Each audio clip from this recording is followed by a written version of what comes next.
Prashant, you have to give it cue. Yes, Anand.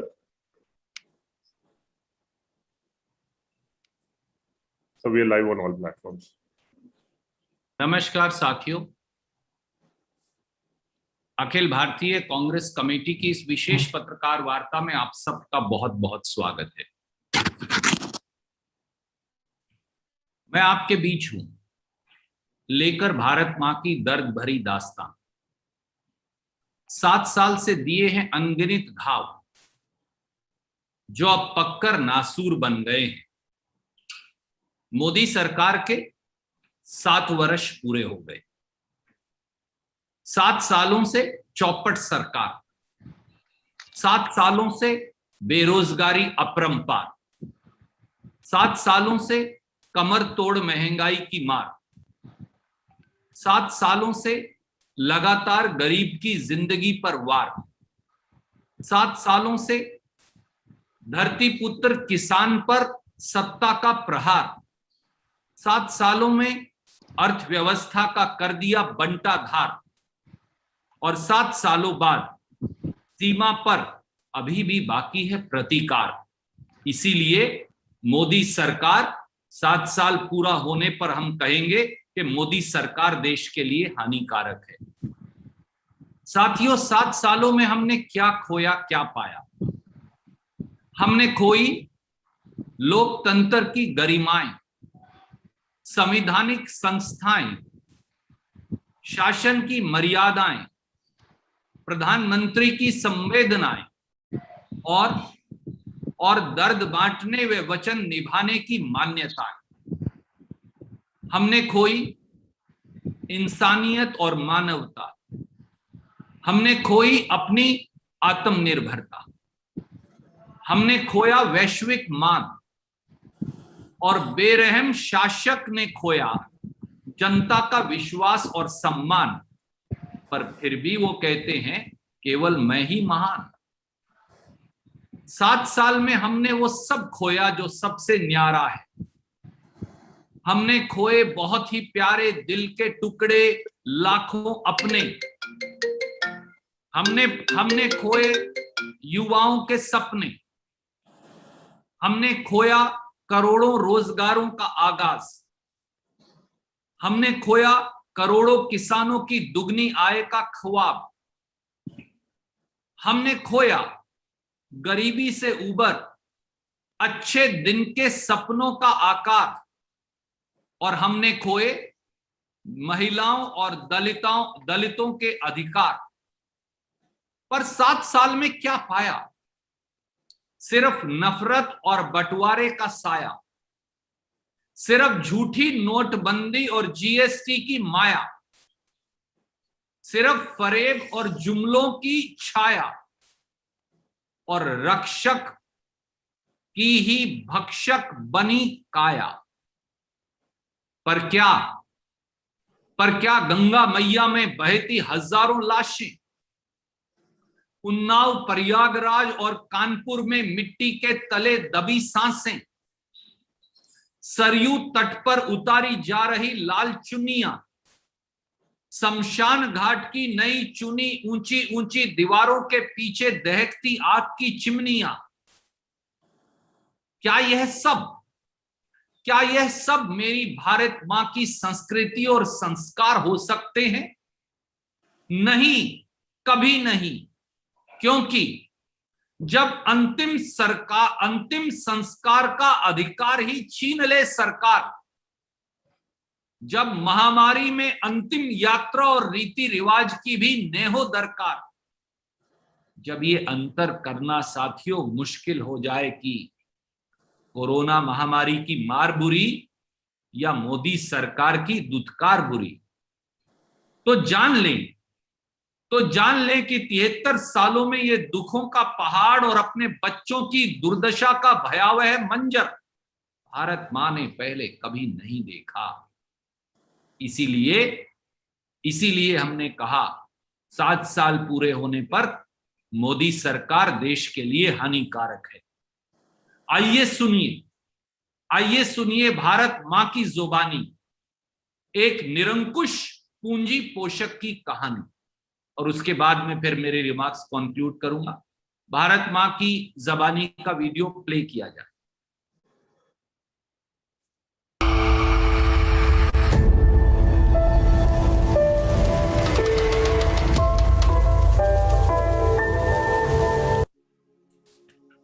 प्रिय नरेंद्र,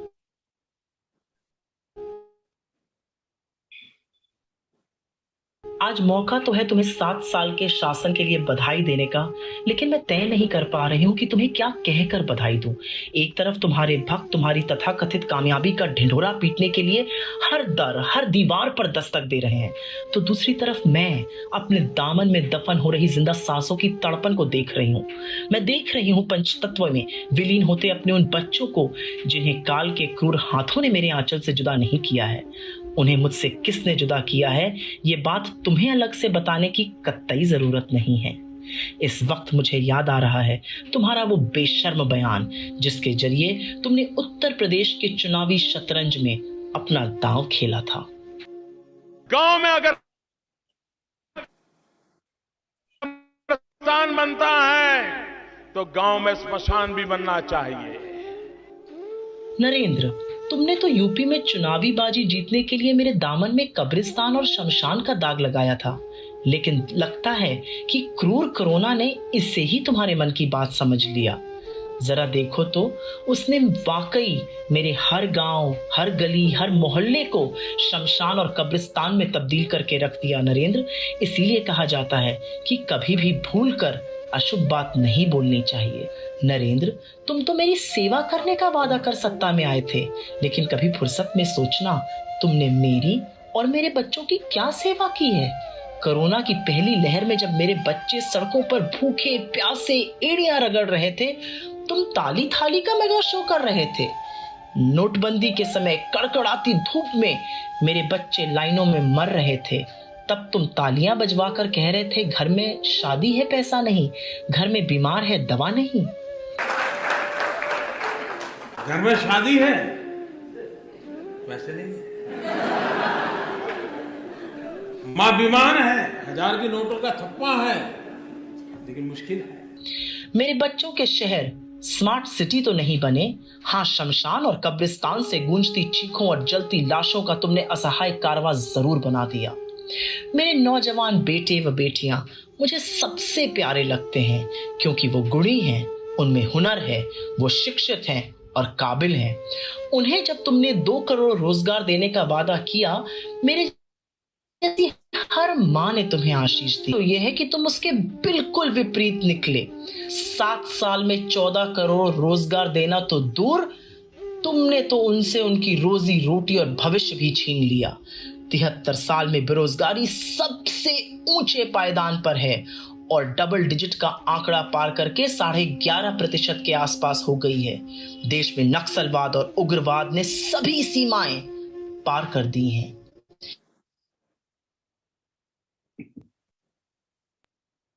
जब मेरे बच्चे छोटा छोटा व्यवसाय, छोटी छोटी दुकानदारी कर 2 जून की रोटी कमा रहे थे, तुम्हें वो भी कबूल नहीं हुआ। उनकी आय और कमाई सब की सब जीएसटी यानी गब्बर सिंह टैक्स लगाकर तुमने छीन ली। मेरे बच्चों को 5 ट्रिलियन की अर्थव्यवस्था के सब्ज बाग तो दिखाए, पर असल में 5 ट्रिलियन के बैंक फ्रॉड कर देश का जमा पैसा ही गुम कर दिया। उज्ज्वला योजना की बात तो भारत के नियंत्रक और महालेखा परीक्षक यानी सीएजी ने फर्जीवाड़ा करार करी है।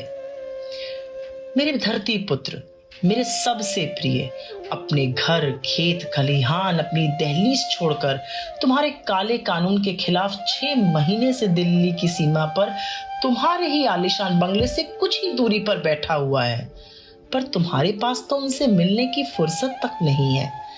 नरेंद्र, मुझे पता है कि हर शासक की तरह तुम भी इतिहास के स्वर्णिम पन्नों पर अपना नाम अमर कराने की ख्वाहिश रखते हो, लेकिन मेरी नजर में तुम आत्ममुग्धता के शिकार एक ऐसे अहंकारी शासक हो जो अपनी छवि चमकाने के लिए किसी भी हद तक गिर सकता है। याद रखना, इतिहास में तुम्हारा नाम इसी तौर। शुक्रिया साथियों।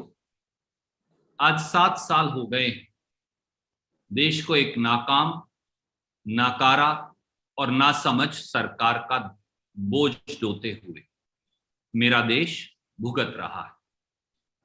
मेरा देश भुगत रहा है क्योंकि आर्थिक मंदी के काले बादल चारों ओर मंडरा रहे हैं।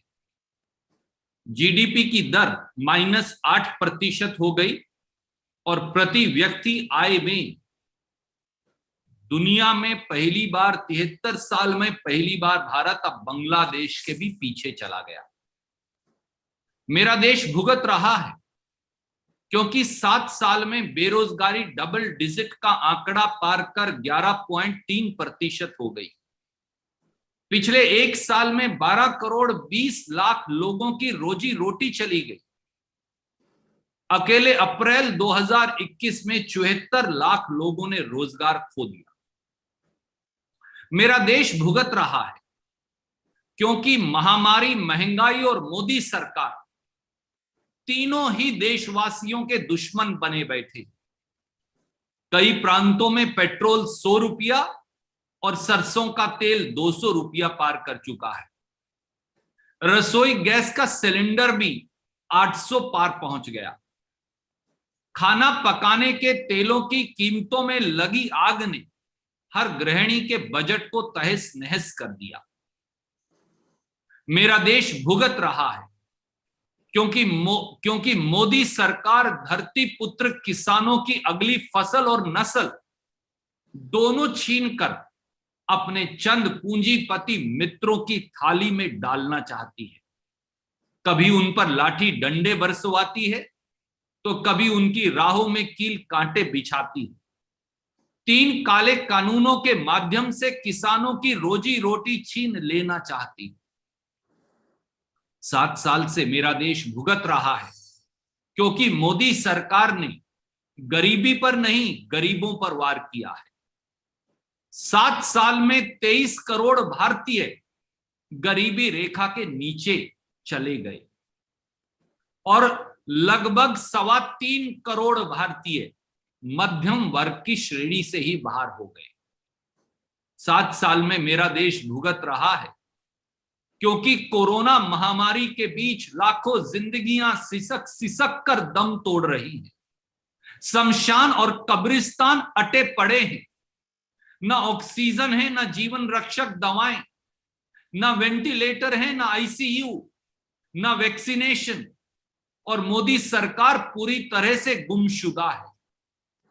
7 साल से मेरा देश भुगत रहा है क्योंकि चीन को लाल आंख दिखाना तो दूर, मोदी सरकार आज चीन द्वारा किए गए भारतीय सीमा पर अतिक्रमण से चीन को खदेड़ नहीं पाई।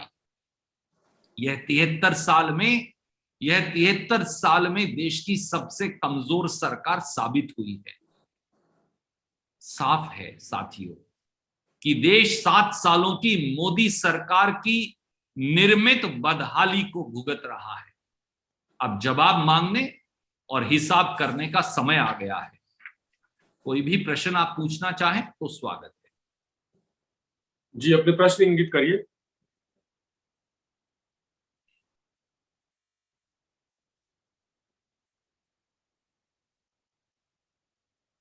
Pranav, you take one by one, please.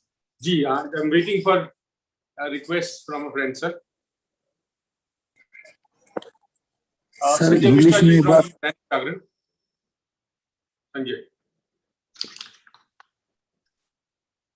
Sanjay ji.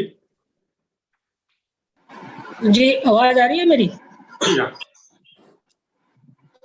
Surjewala जी, जितनी आपने सरकार की विफलताएं गिनाई, इस मौके पर क्या आप ये नहीं कहेंगे कि इतनी सारी विफलताओं के बावजूद सरकार एक तरह से अपने ट्रैक पे चल रही है और राजनीतिक पार्टियां, विपक्षी पार्टियां इन विफलताओं को अभी तक क्यों नहीं भुना पाई है? क्या आप अपनी कमजोरी नहीं मानते हैं इसमें? आदरणीय साथी, देश के विकास का पहिया तो ट्रैक से मोदी सरकार ने उतार दिया है और उसका दर्द, उसकी असहाय पीड़ा, उसकी मोदी निर्मित तकलीफ आज पूरा देश भुगत रहा है। वो चाहे आपका और मेरा रोजमर्रा का बजट हो, चाहे वो 200 रुपया लीटर का सरसों का तेल हो और लगभग 100 रुपया का पेट्रोल हो, चाहे वो 800 रुपया से अधिक का गैस का सिलेंडर हो, चाहे वो मसूर दाल, चना दाल और अन्य खाद्यान्नों के आसमान छूते कीमतें हो, चाहे आए दिन सिसक सिसक कर देश की लाखों जाती जिंदगियां हो कोरोना महामारी के बीच, चाहे वो आज जब हिंदी पत्रकारिता दिवस है तो पत्रकारिता और संविधान का गला घोटने की कवायद हो, चाहे वो संवैधानिक संस्थाओं को और उनकी शुचिता को तार तार करना हो। सच्चाई ये है कि आप हर पहलू उठा लीजिए, आज 7 साल पूरे हो गए तो हिसाब करने का और जवाब मांगने का समय आया है। आज 7 साल के बाद देश मोदी निर्मित आपदा से भुगत रहा है। धन्यवाद सर। अगला सवाल सिद्धार्थ एनआई से। सिद्धार्थ सर नमस्कार। बिल्कुल लाजमी बात है, 7 साल पूरे हुए हैं, विपक्ष का काम है लेखा जोखा सरकार का सामने रखना, और आपने कई तथ्य जो रखे हैं बिल्कुल साफ दिखाई देते हैं। जमीन पे महंगाई है, पेट्रोल डीजल के दाम जो हैं वो आसमान पे हैं, लोगों के पास रोजगार नहीं है, आज के दौर में वैक्सीन है नहीं है, इलाज नहीं है। लेकिन एक बात आप विपक्ष के तौर पे कैसे देखते हैं कि लोगों का जो साथ है, जो विपक्ष का काम है कमियों को गिनाना, लेकिन विपक्ष का वो लोगों का साथ क्यों नहीं मिल पा रहा है? क्योंकि इसको चुनाव से मैं जोड़ना नहीं चाह रहा, चुनाव के नतीजों की बात अलग हो सकती है, लेकिन एक मूवमेंट आपको लोगों में क्यों नहीं दिख रहा है, और विपक्ष उस मूवमेंट के अंदर विपक्ष के ऊपर विपक्ष के साथ खड़े लोग क्यों नहीं दिख रहे हैं, ये मैं पूछना चाहता हूं। आप इसे बिल्कुल चुनाव से भी जोड़िए, कोई दिक्कत नहीं। और सबसे ताजा तो हाल के ही चुनाव है।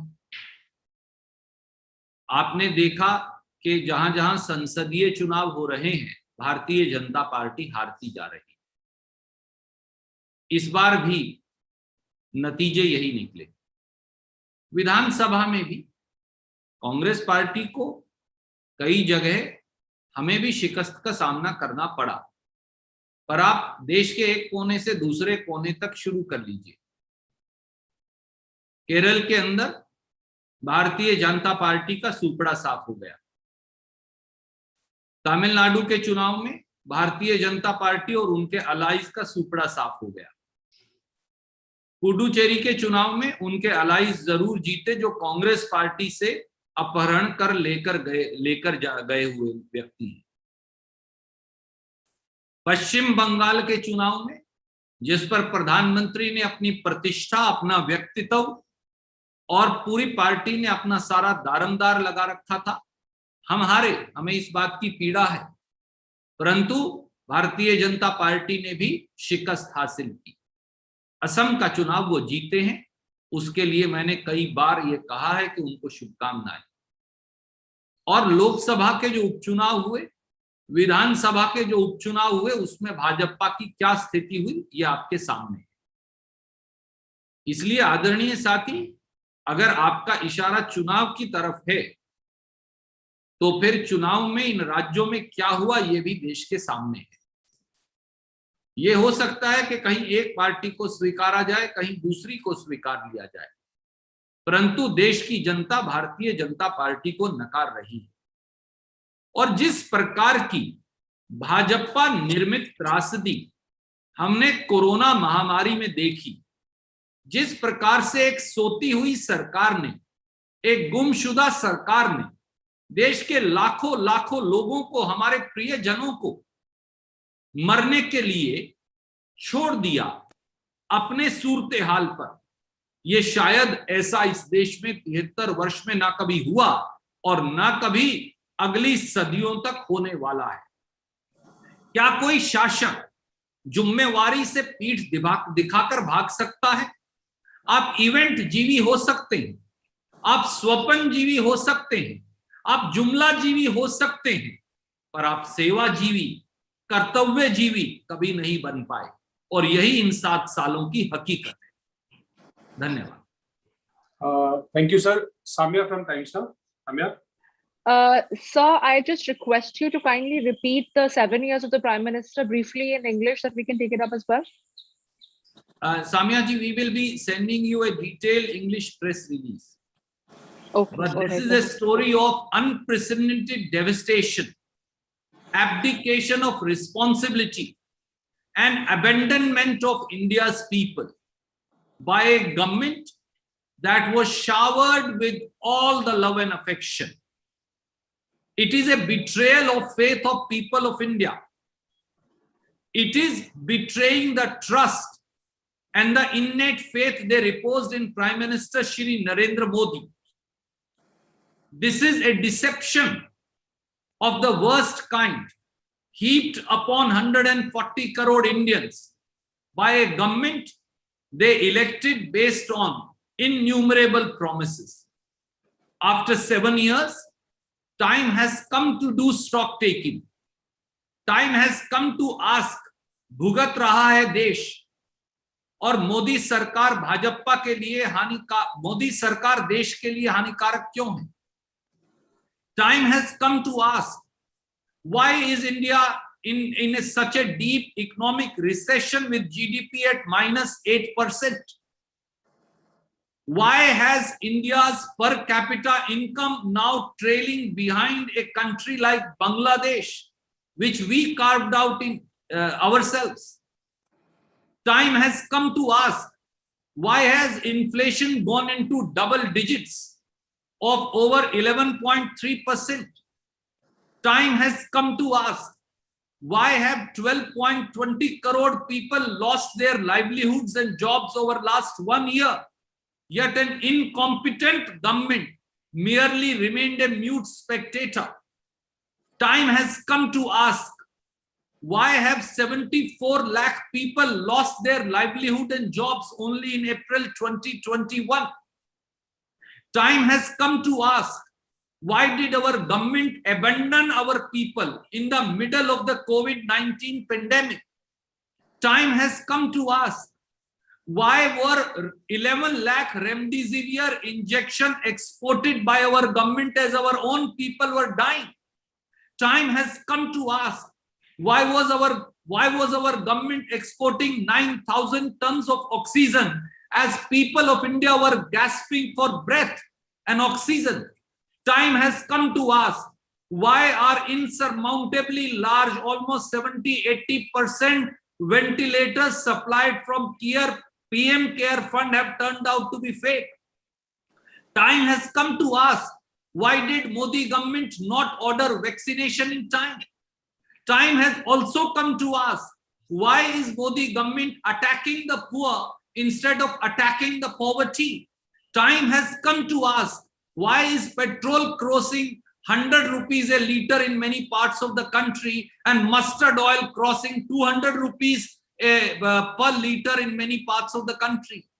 Time has also come to ask, why is the Prime Minister and Modi government attacking the budget of the people? Time has also come to ask, why a pseudo-nationalist government utterly failed to defend our borders and to push back the Chinese from our territory. Time has come to ask, who is responsible for the insurmountable devastation, for the insurmountable agony, for the insurmountable anguish and unfathomable pain that has been inflicted on the people of India? And that's why this is time for stock taking. Thank you. Thank you. Neeraj Kumar ji from News 18. Unmute कर लीजिए Neeraj. Hello, आवाज आ रही है? Yes Neeraj ji, नमस्कार. Randeep sir नमस्कार. Sir, हमारा सवाल ये है कि अभी अब से थोड़ी देर पहले 2 सहयोगियों ने पूछा कि आखिर कांग्रेस बतौर विपक्ष असफल क्यों रह रही है.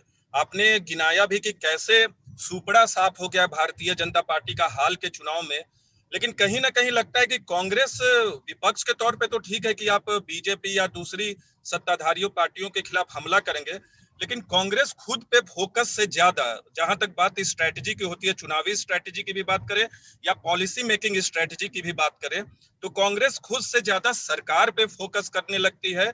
और जैसे कि अभी जो यूपी का ही उदाहरण ले रहे, प्रियंका गांधी लगातार पत्र लिख रही हैं, लेकिन जमीन पे जो स्थानीय नेता हैं उनकी तरफ से जो मेहनत होना चाहिए, चुनाव नजदीक है, वो नहीं दिखता। यहाँ तमाम आला नेता, आप भी अपने क्षेत्र में लगे थे हाल के वक्त में जिस तरह से जमीन पे थे, लेकिन एक बड़ा कार्यकर्ता या नेता जो होते हैं स्थानीय, वो जमीन पे उस तरह से नहीं लगते, चुनावी दृष्टिकोण से भी और पार्टी को जमीन के स्तर पे मजबूत करने के दृष्टिकोण से भी।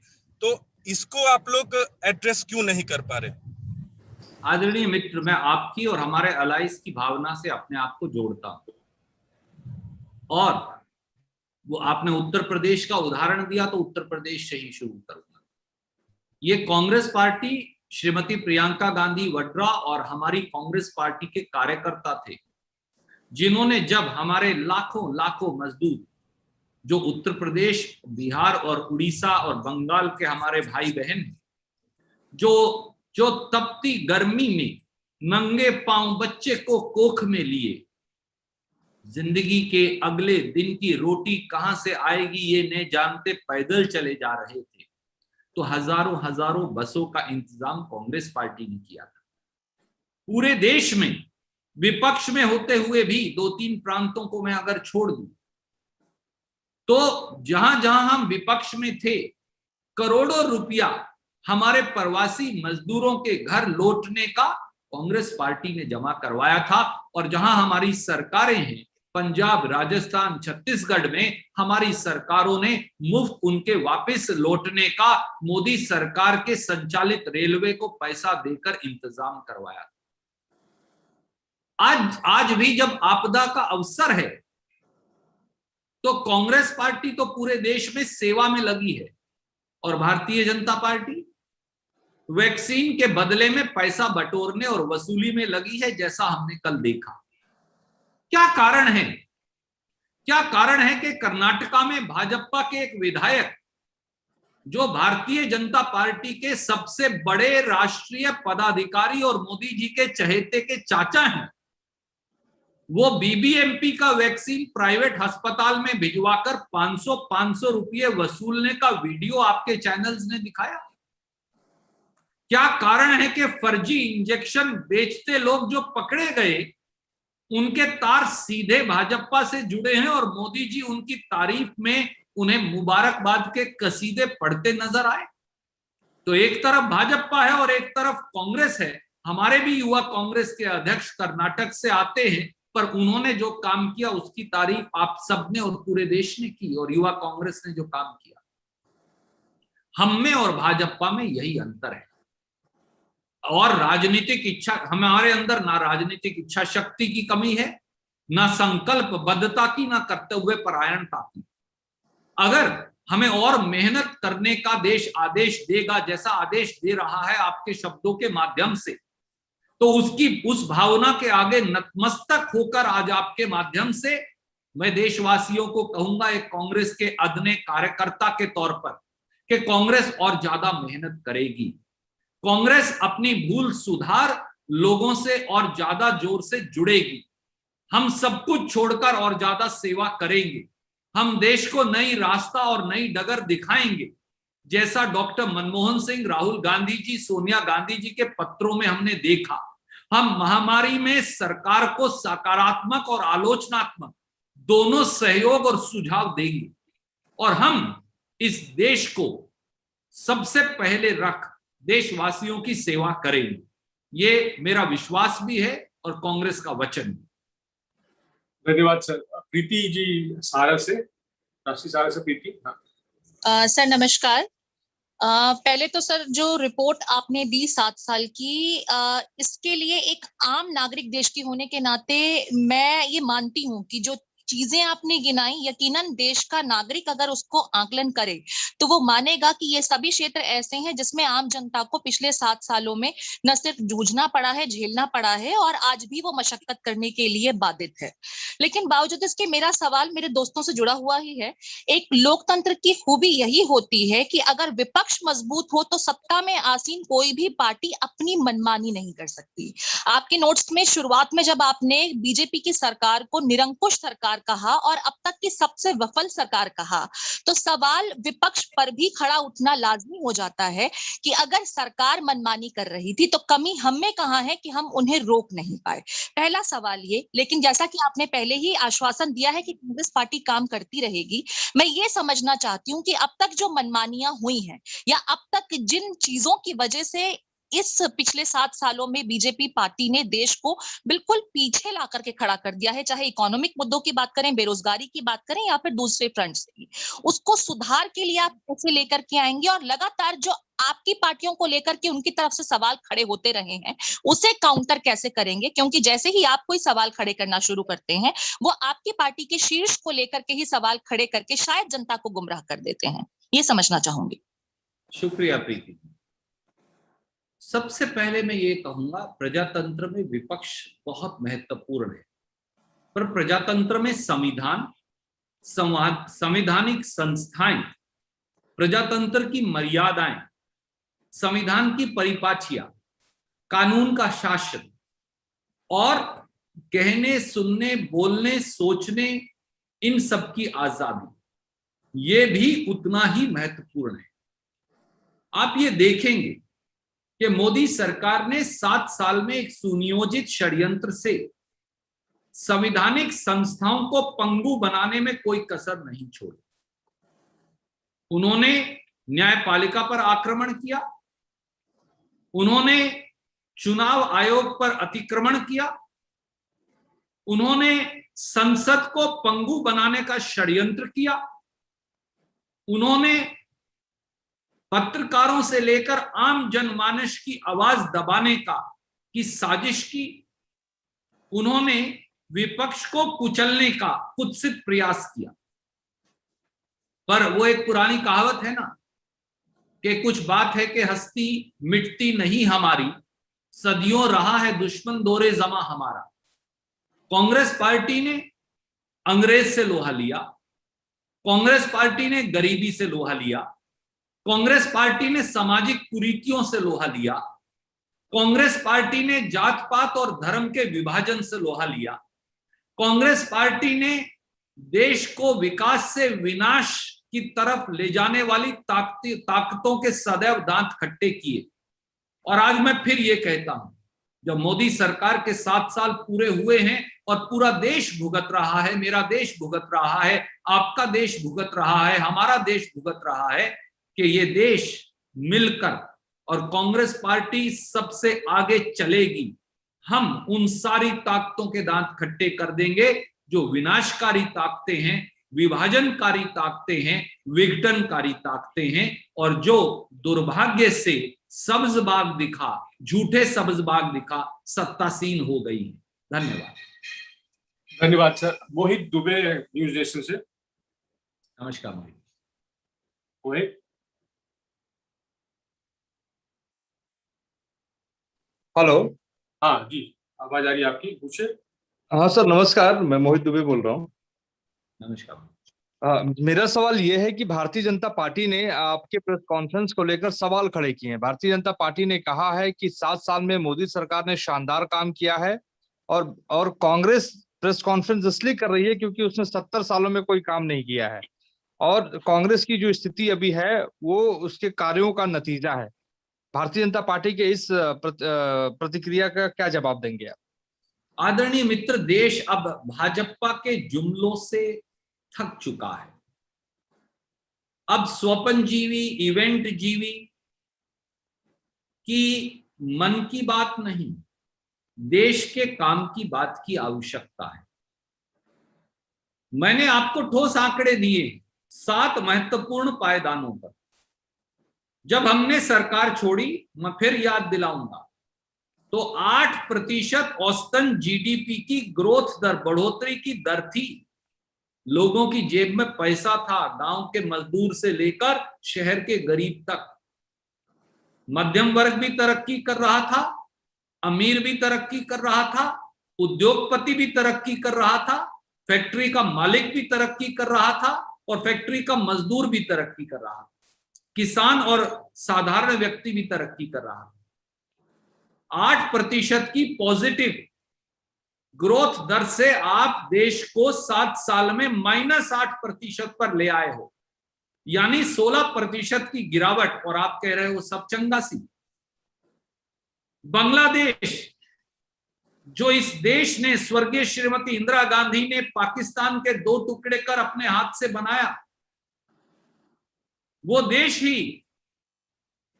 ही 50 साल के बाद प्रति व्यक्ति आय में भारत से आगे निकल गया, और आप कह रहे हो सब चंगासी।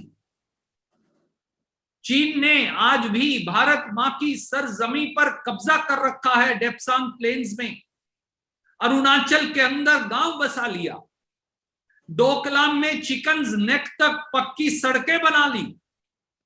देश की सामरिक और भूभागीय अखंडता आज खतरे में है।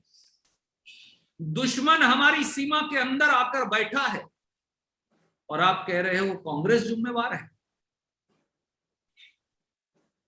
22 लाख करोड़ रुपया आपने पेट्रोल और डीजल की कीमतों पर टैक्स लगाकर 7 साल में जनता की जेब से लूट लिया, और जिम्मेवार कांग्रेस है। पेट्रोल 100 रुपया को छू रहा है दिल्ली में, मध्य प्रदेश में 101 रुपया को पार कर गया, जहां दोनों जगह आपकी सरकार है। सरसों का तेल 200 रुपया लीटर पार हो गया 7 साल के अंदर, नहीं 1 साल के अंदर, और जिम्मेवार कांग्रेस है। लोगों का बजट बिगड़ गया, गृहिणियों के पास पैसा नहीं, और जिम्मेवार हम हैं। सत्ता में आप हैं, सत्ता का मेवा आप खा रहे हैं, सत्ता की मलाई आप लूट रहे हैं, वैक्सीन आप बेच रहे हैं, परंतु देश तड़प तड़प कर आखिरी सिसकियां ले रहा है, और जिम्मेवार कौन है? कोरोना महामारी में कोई ऐसा परिवार इस देश का बता दीजिए, आप पत्रकार साथी मौजूद हैं, आप अपना मन टटोल कर देख लीजिए, कोई ऐसा परिवार है जिसने अपना एक प्रियजन, एक दोस्त, एक संबंधी कोरोना में तड़प तड़प कर मरते ना देखा हो, जिसने ऑक्सीजन के सिलेंडर के लिए दर दर की ठोकरें ना खाई हो, जिसने आईसीयू बेड के लिए गिड़गिड़ा गिड़गिड़ा कर भीख ना मांगी हो, जिसने जीवन रक्षक दवा रेमडेसिविर, टोसिलाजोम के इंजेक्शन के लिए लुट लुट कर, पिट पिट कर एक एक जगह धक्के ना खाए हो, और आप कह रहे हो कि आप जिम्मेवार नहीं, देश भुगत नहीं रहा, कांग्रेस जिम्मेवार है। साथ ही इससे बड़ी विडंबना इस देश के अहंकारी पूंजी पोषक शासक की हो ही नहीं सकती। धन्यवाद। Sir, Janine from ABP. Janine के बाद उमा, फिर आनंद पटेल। जी सर। रणदीप सर, 2 सवाल है मेरे। एक तो जो बीजेपी आप लोगों पर आरोप लगा रही है इंडियन स्ट्रेन को लेकर के, जिसका जवाब भी आप लोगों ने दिया है कोर्ट में सरकार के हलफनामे में ढूंढ करके, ये विवाद जो है ये क्या गैर जरूरी विवाद नहीं है? जिस तरीके से अपने ही देश की 2 पार्टियां जो है वो एक दूसरे पर हमले कर रही हैं इंडियन स्ट्रेन के नाम पर। एक तो ये है सवाल सर, और दूसरा गृह मंत्रालय की तरफ से जो नोटिफिकेशन जारी हुआ है जिसके तहत पड़ोसी देशों के गैर मुस्लिमों को नागरिकता के लिए आमंत्रित किया गया है जो देश में रह रहे हैं, उस पर कांग्रेस का क्या रिएक्शन है? दोनों ही सवालों पर आपका जवाब प्लीज। आदरणीय साथी, एक कहावत है हिंदी की, और आज हिंदी पत्रकारिता दिवस है, उल्टा चोर कोतवाल को डांटे। भारतीय जनता पार्टी यही कह रही है। ये उनका शपथ पत्र है, मैं स्क्रीन पर दिखा रहा हूं, और मैं प्रणव जी को कहूंगा आप सबको भेज दो। ये है वो शपथ पत्र। इस शपथ पत्र में रविशंकर प्रसाद जी और मोदी सरकार ने कोरोना के वायरस के एक म्यूटेशन को इंडियन स्ट्रेन बताया है। तो अगर कोई सरकार का सुप्रीम कोर्ट में शपथ पत्र पढ़ दे तो अब वो अपराध कैसे हो गया? और सवाल ये नहीं सवाल ये है कि आपने पिछले कई महीनों से सीरो सर्वे ही नहीं किया इन्फेक्शन का। सवाल ये है कि आपने जीनोम सीक्वेंसिंग और टेस्टिंग करवाई ही नहीं, ये जानने के लिए कि इस देश में अब कितने किस्म का वायरस है, ब्राजील से कौन सा आया है, यूके से कौन सा आया है, अफ्रीका से कौन सा आया है, इत्यादि इत्यादि। सवाल ये है कि जब इस देश के लाखों लोग सिसक सिसक कर मर जाएं, जब शमशान और कब्रिस्तान अटे रहें, जब गंगा मैया भी लाशों के ढेर से थक कर छलनी लहूलुहान होकर हजारों हजारों लाशों को अपने किनारे, अपने गंगा के किनारे वहां पर उनको दफन करने की मजबूरी हो जाए, तो इस देश में क्या सरकार को एक क्षण भी सत्ता में बने रहने का अधिकार है? आपका दूसरे प्रश्न का जवाब मैं नोटिफिकेशन पढ़कर फिर। धन्यवाद। धन्यवाद sir. Anand ji, Anand Patel from India Today. Morning, sir. Though you have listed out the failures of the Modi government, and I have seen the press release which has a 7-pointer charge sheet against the 7-year rule of the Modi regime. But I would request you to list out at least 3 biggest shortcomings of Modi 2.0 if you can, sir. 3 biggest. 2.0. Anand ji, Haryana की एक कहावत है और उसमें ये कहा गया, एक नालायक घर में जब बच्चा पैदा हो गया तो उसने पूरे घर को ही तहस नहस कर दिया। अगर मैं उसे साधारण हिंदी में बताऊं तो उसके ये मतलब, the truth is Modi government's 7 years are a story of immeasurable pain, insurmountable devastation, and unfathomable agony and anguish for nation's 140 crore people. Modi government has abandoned its people and abdicated its duty and responsibility in the middle of the COVID-19 pandemic. Modi government is guilty of attacking the poor, the middle class, the marginalized, instead of attacking the poverty. Modi government has decimated by a design and its failures a robust Indian economy into deep economic recession today. Modi government is responsible for runaway inflation, where petrol is crossing 100 rupees for the first time in 73 years and mustard oil is crossing 200 rupees a liter. Modi government is guilty of unpardonable compromise on national integrity as also our territorial integrity. Modi government has only given us pain. Modi government has only given us suffering. And Modi government has decimated the very edifice of democracy in this country. And we need to restore it as a nation together. Thank you. Thank you. Umaji from NTV. नमस्कार उमा जी। नमस्कार रणदीप, मैं कम से कम शब्दों में अपना सवाल रखने की कोशिश करता हूं। राहुल गांधी कांग्रेस पार्टी के निर्विवाद नेता हैं और वो चेहरा थे कांग्रेस पार्टी के, 2024 में भी वो चेहरा रहेंगे, इसमें किसी को कोई शक नहीं होना चाहिए। लेकिन मेरा सवाल ये है कि जैसे अभी हमारे साथी लोग पूछ रहे थे कि विपक्ष की कमजोरी देखने में ये आ रहा है कि जो फ्रैक्चर्ड ऑपोजिशन है वो कहीं ना कहीं बीजेपी के लिए एक एज का काम करती है, एज देती है बीजेपी को। क्या 7 साल के अपने विपक्ष के अनुभव में आपने ये सीखा है और क्या आगे आने वाले दिनों में विपक्ष के उन नेताओं को ज्यादा तरजीह देकर या उनको आगे कर कांग्रेस पार्टी एक ऐसा फ्रंट बनाने की कोशिश करेगी ताकि जो वोटों का बंटवारा होता है वो रुक सके? आदरणीय मित्र, मैं आपके सवाल की भावना की कदर करता हूं। आज सबसे जरूरी देश है, देश ही सबसे पहले है। और कांग्रेस नेतृत्व, वो श्रीमती सोनिया गांधी जी हो, वो श्री राहुल गांधी जी हो, या हमारे पार्टी का दूसरा शीर्ष नेतृत्व हो, उनको इस बात का एहसास है कि आज देश को मोदी निर्मित आपदा से बचाना ही पहली प्राथमिकता है। देश की तरक्की को दोबारा ढर्रे पर लाना ही पहली प्राथमिकता है। देश के लोगों की जेब में पैसा डालना और उनकी आय को बढ़ाना, बेरोजगारी को मिटाना, किसान के आंसू पहुंचना, मजदूर और गरीब उस तक पहुंच पाना, यही देश की प्राथमिकता है। और वो करने के लिए जो भी नीतिगत कार्य उन्हें करना है, वो कांग्रेस पार्टी उस पर बाकायदा विचार भी कर रही है। जहां तक सवाल है हमारे अलाइज का, आप याद करिए 2004 में से पहले ये कहते थे कि कांग्रेस कोएलिशन में काम नहीं कर सकती। श्रीमती सोनिया गांधी जी ने ये झुटलाकर दिखाया।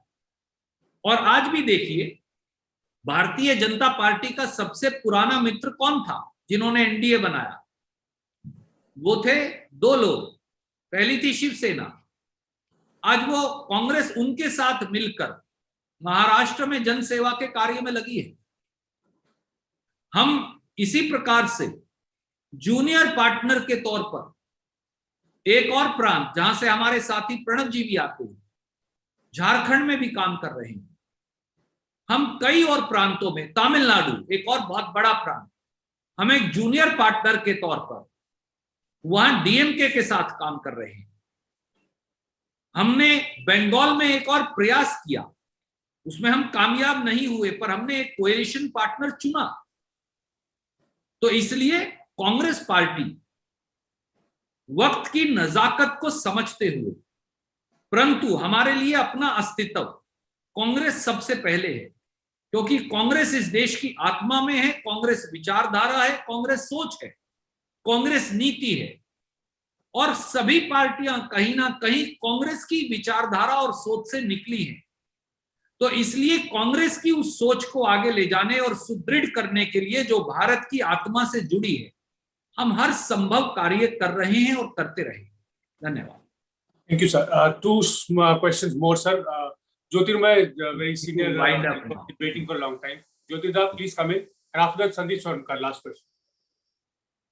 Unmute yourself, Jyotirmay. Unmute yourself.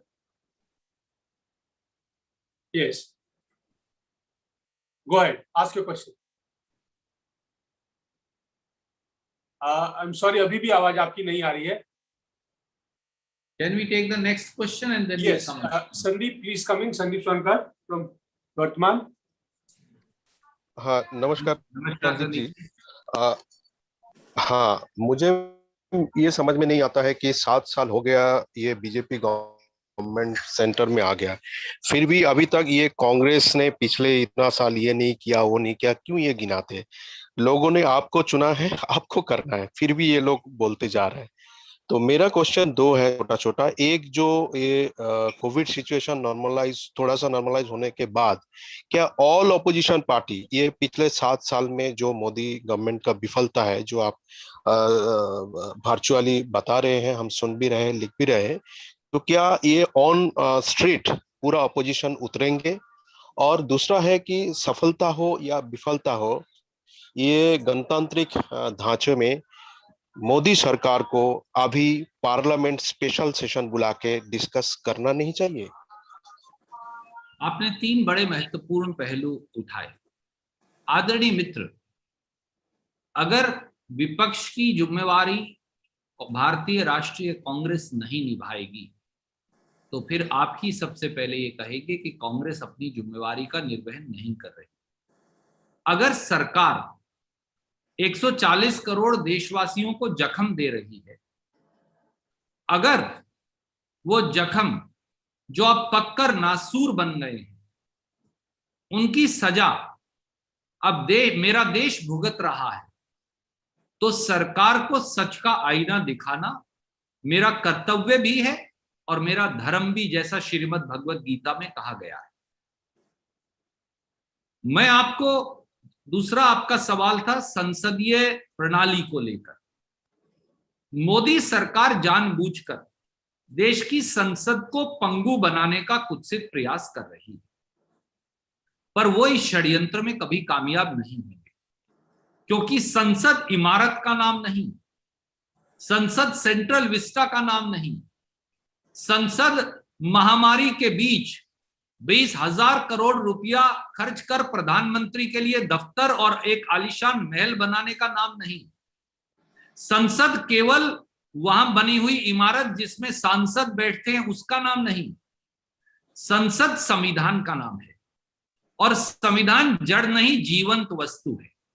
और आज उस संविधान पर, उसकी कोटि कोटि पर आज मोदी सरकार ने एक शातिराना साजिशाना हमला बोल रखा है, और उस संविधान के ध्वजवाहक न केवल कांग्रेस के साथी हम हैं, पर इस देश के 140 करोड़ लोग हैं। और हम ये सुनिश्चित करेंगे कि संसद में सरकार की जवाबदेही संसद के पटल पर सुनिश्चित हो, और सरकार को मजबूर करेंगे कि संसद का सत्र बुलाए। धन्यवाद। ज्योतिदा प्लीज ट्राई, एक बार अनम्यूट करके बोलिए। अनम्यूट करके बोलिए। अनम्यूट करिए, बोलिए ना। कुछ दिक्कत है आपके यहाँ, टेक्निकल प्रॉब्लम है। आलोक झा सर बहुत देर से वेट कर रहे थे, मुझसे गलती हुई, ध्यान नहीं रहा मुझे। आलोक जी सुदर्शन न्यूज से। नमस्कार आलोक जी। सर नमस्कार। अभी आपके प्रेस कॉन्फ्रेंस खत्म होने के कुछ मिनटों के बाद प्रधानमंत्री मन की बात करेंगे, और